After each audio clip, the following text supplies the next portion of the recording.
The Cowan Seal Chamber.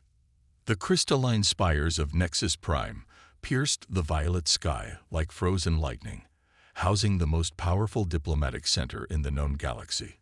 Within the Grand Senate Chamber, 7 ancient species gathered around a holographic star map that flickered with urgent red warnings. Each representative occupied a specially designed platform, their forms as varied as the worlds they called home. Ambassador Sarah Chen entered through the human-designated doorway, her boots clicking against the polished floor. She wore a simple gray uniform, unremarkable compared to the elaborate ceremonial garb of her alien counterparts. The human platform was noticeably smaller than the others, positioned at the outer edge of the circle, a clear reminder of humanity's junior status in galactic affairs. "The human representative has arrived," announced the Kelthani delegate, his serpentine body coiled around a heated platform. His scales shifted from blue to green, a sign of mild irritation. "Perhaps now we can begin discussing matters of actual importance." Sarah took her seat without responding to the slight. She'd grown accustomed to such dismissals during her 3 years as Earth's ambassador. Humanity had only achieved faster-than-light travel 4 decades ago, making them infants by galactic standards. Most species measured their spacefaring history in millennia, not decades. The Vorthan Primarch stood, his crystalline form refracting the chamber's light into rainbow patterns. "Honored delegates, we face an unprecedented crisis. Long-range sensors have detected the void harvesters approaching from the galactic rim. Their swarm will reach our territories within 6 standard months." The chamber erupted in concerned murmurs. The void harvesters were the stuff of nightmares, an ancient machine intelligence that consumed entire star systems to fuel their endless expansion. They hadn't been seen in over 1,000 years, but their last appearance had resulted in the extinction of 3 spacefaring civilizations. "We must coordinate our defenses immediately," declared Commander Thax of the Drenathi Empire.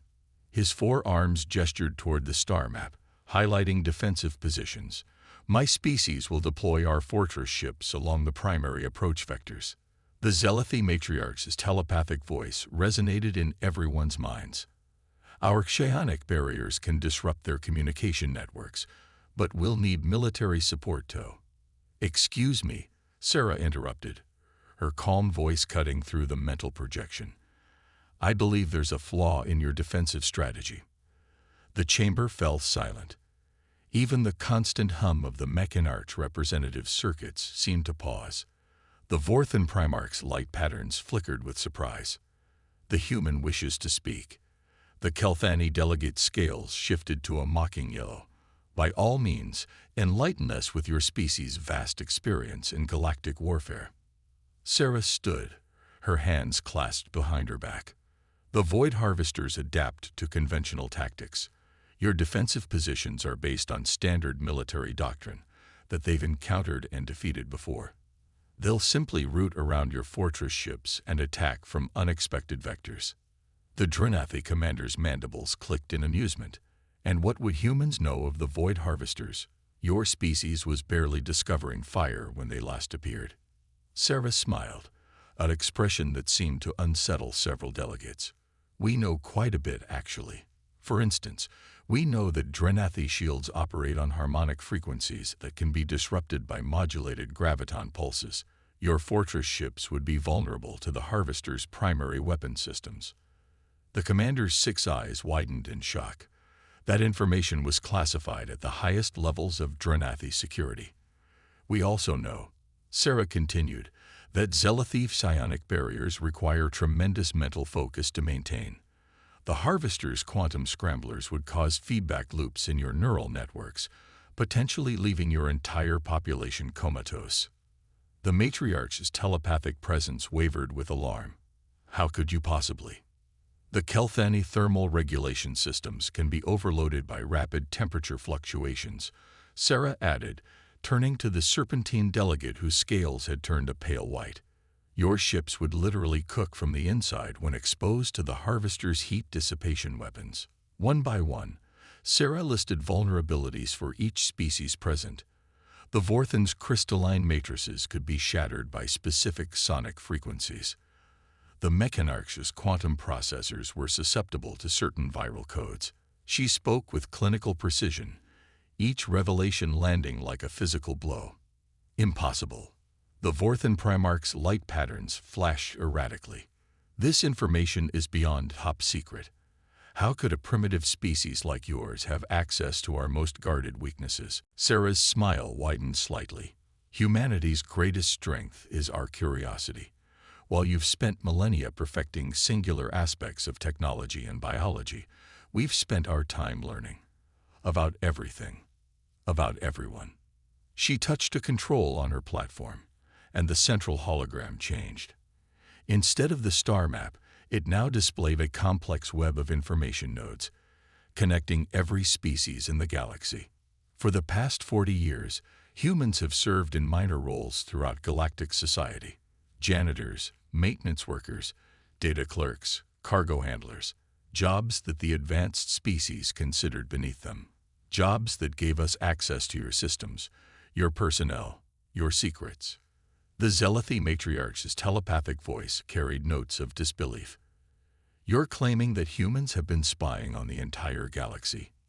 Not spying, Sarah corrected. Learning. Every human who left Earth became a student of alien culture, technology, and biology. We shared this knowledge freely among ourselves, building a comprehensive database of galactic civilization. She gestured to the hologram. We know your strengths, your weaknesses, your fears, and your blind spots. Not because we're malicious, but because we're adaptable. While you've each mastered one path to power, we've studied them all. The Mechanarch's synthetic voice buzzed with calculation. Even if this claim is accurate, such knowledge does not equate to military capability. Humanity's fleet consists of mere hundreds of vessels, using borrowed and retrofitted technology. Sarah nodded. That's what our official records show, yes. But humans have a saying, never show all your cards. What you've seen of human technology is what we've chosen to reveal. Our true capabilities might surprise you. The chamber filled with uneasy silence. The implications were staggering. If humanity had successfully hidden extensive intelligence-gathering operations for decades, what else might they be concealing? The Drenathi commander leaned forward, his warrior instincts aroused. You speak of hidden capabilities. Prove it. Sarah touched another control. The hologram shifted to show a small human cargo vessel, one of thousands that traveled the trade routes. This is the merchant ship Aurora's Dream, currently docked at Station K7. What do you see? The Kelthani delegate studied the image. A standard human freighter. Outdated design, minimal weapons, basic shielding. Hardly impressive. Computer, Sarah said.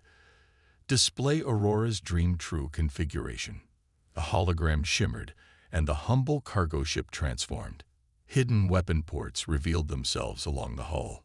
The basic engine pods split open to show advanced propulsion systems. Sensor arrays emerged from concealed compartments. Every human ship is equipped with modular hidden systems, Sarah explained. We call it the Swiss Army knife principle. One tool, many functions. Our merchant fleet alone represents a force 3 times larger than our official navy. The revelation sent shockwaves through the chamber. If every human vessel was secretly armed and upgraded, humanity's military potential was far greater than anyone had imagined. The Vorthan Primarch's light patterns shifted to deep purple, indicating profound thought. Why reveal this now? If secrecy was your advantage, why abandon it? Sarah's expression grew serious. Because the Void Harvesters represent a threat to all life in the galaxy. Humanity believes in survival through cooperation, but we've learned that respect must be earned. We're offering our knowledge and capabilities as equals, not as junior partners to be dismissed and ignored. She paused, meeting each delegate's gaze in turn. We know things about the Void Harvesters that your ancient records don't contain. We've studied their patterns, their weaknesses, their blind spots. But this information comes with a price. Which is? The Zealoty matriarch's telepathic tone was cautious. Equality. Full membership in the Galactic Senate. access to all technological databases, and most importantly, a complete restructuring of our defense strategy based on human principles of adaptability and unconventional warfare. The chamber erupted in debate. Some delegates were outraged by humanity's deception, others intrigued by their ingenuity. The discussion raged for hours, but Sarah remained calm throughout, occasionally revealing another piece of classified information to prove humanity's extensive intelligence network. As the violet sky outside darkened to deep purple, the Vorthan Primarch called for order. A vote then. Do we accept humanity's terms and integrate their unconventional approaches into our defense planning? One by one, the delegates cast their votes, some reluctantly, others eagerly, but all recognizing that humanity's knowledge might be their only hope against the approaching threat. The final tally appeared in glowing symbols above the central platform. Unanimous approval.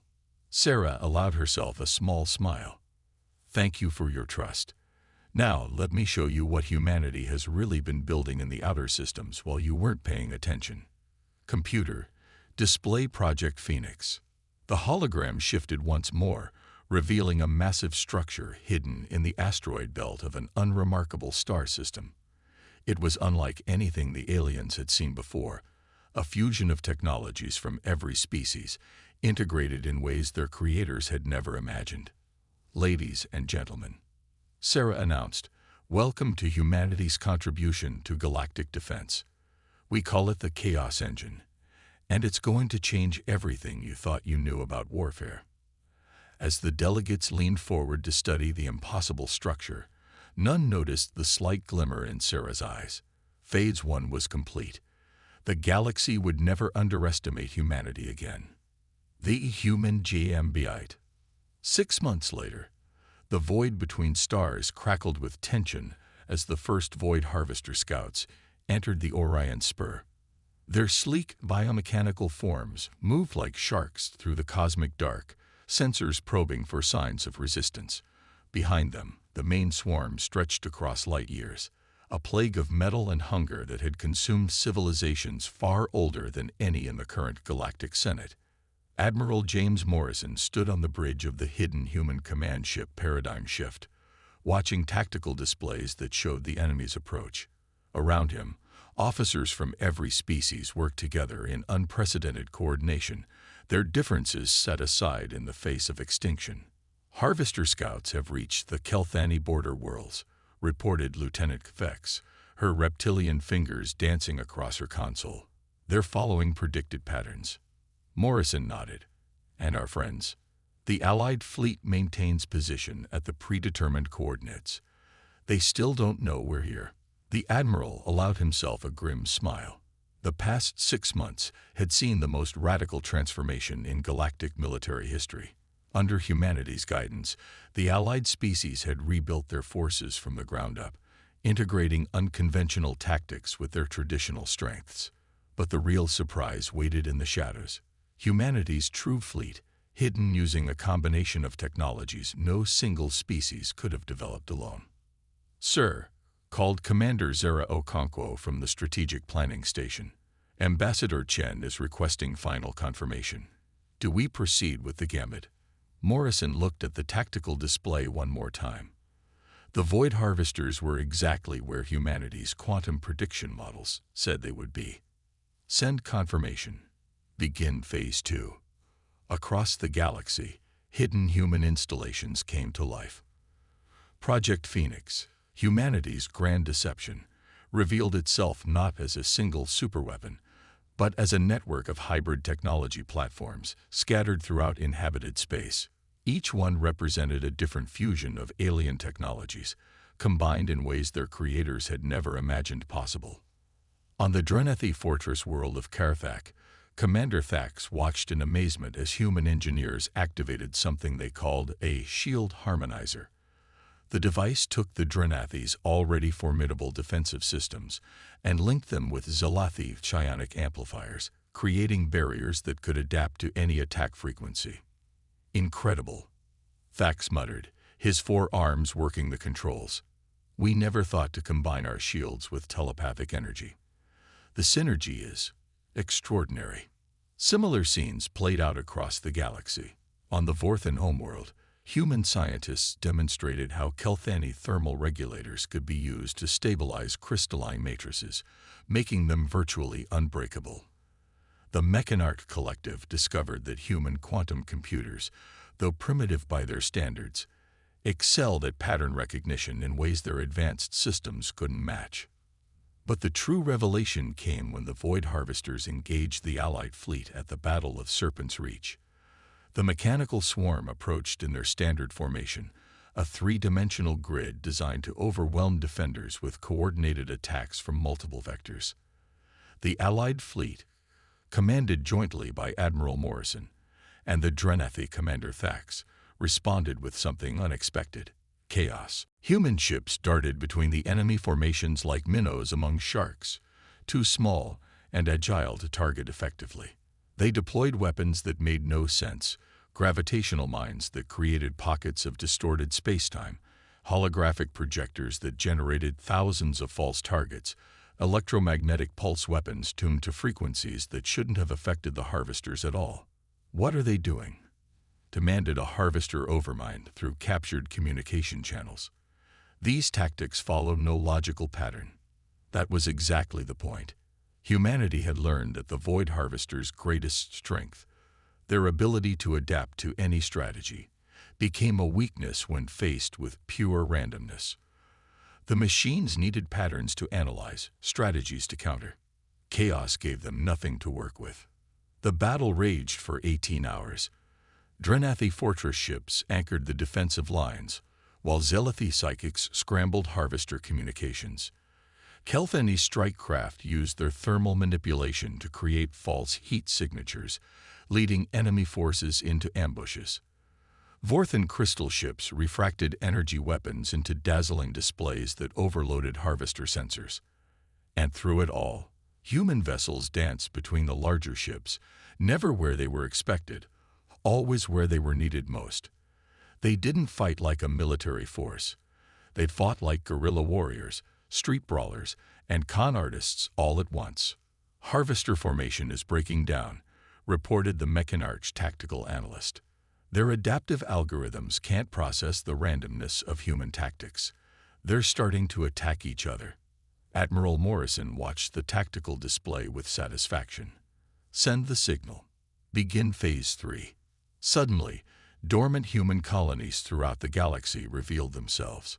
What the aliens had dismissed as failed settlements or abandoned research stations transformed into military installations. Humanity hadn't just been learning about alien technology. They'd been building the secret infrastructure across known space. "By the 7 stars," breathed the Vorthan Primarch, watching from the Senate chambers on Nexus Prime. "They've turned the entire galaxy into a weapon." The trap closed around the Void Harvester swarm. Human installations generated interference fields that disrupted the machine's quantum entanglement communications. Without their hive mind coordination, individual harvester units became vulnerable to conventional attacks. But the masterstroke came when Ambassador Sarah Chen, still on Nexus Prime, activated the final protocol. The Chaos Engine, the mysterious structure humanity had revealed months earlier, wasn't a weapon at all.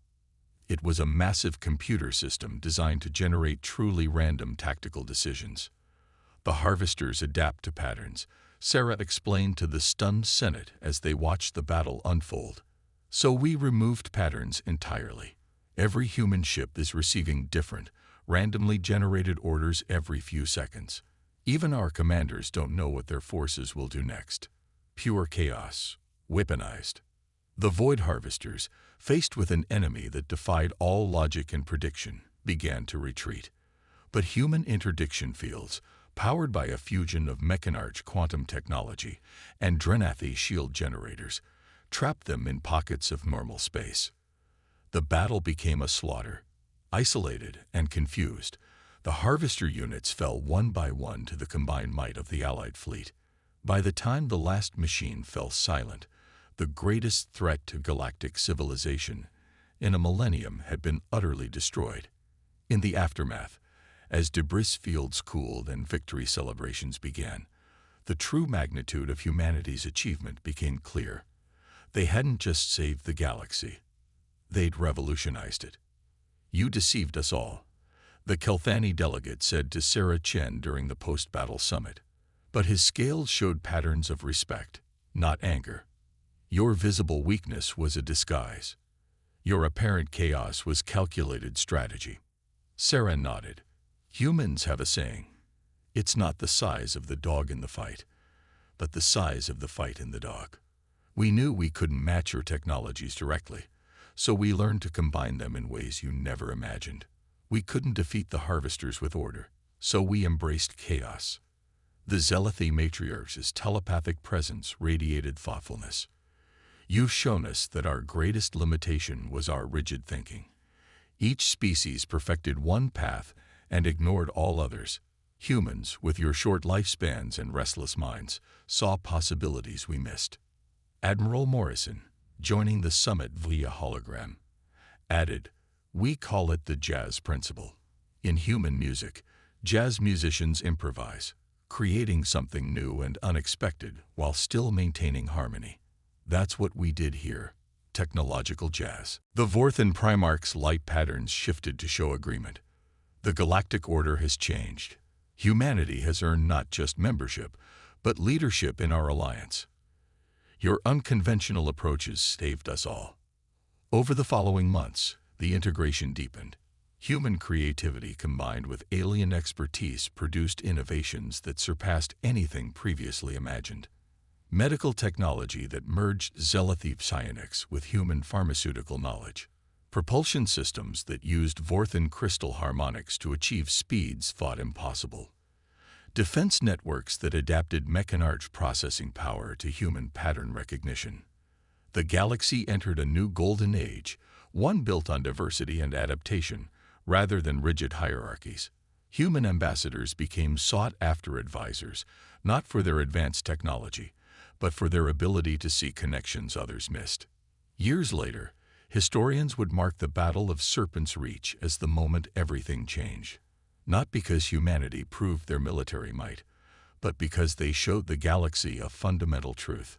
Sometimes the youngest child sees what the elders miss, and the newest voice speaks the wisdom all need to hear. In her final report to Earth, Ambassador Sarah Chen wrote, "We came to the stars as students, pretending to be less than we were. We stayed as teachers, showing them more than they imagined possible. The greatest human trait isn't our technology or our knowledge. It's our ability to look at the impossible and ask, why not?" The stars themselves seemed to shine brighter, reflecting the light of a galaxy reborn through chaos, creativity, and the unquenchable human spirit that refused to be confined by conventional wisdom. The age of rigid order had ended. The age of creative chaos had begun. And in the vast cosmos, where ancient powers had once dismissed humanity as primitive newcomers, a new saying emerged: never underestimate the humans. They might just save your civilization while picking your pockets and teaching you to dance. The universe would never be the same again.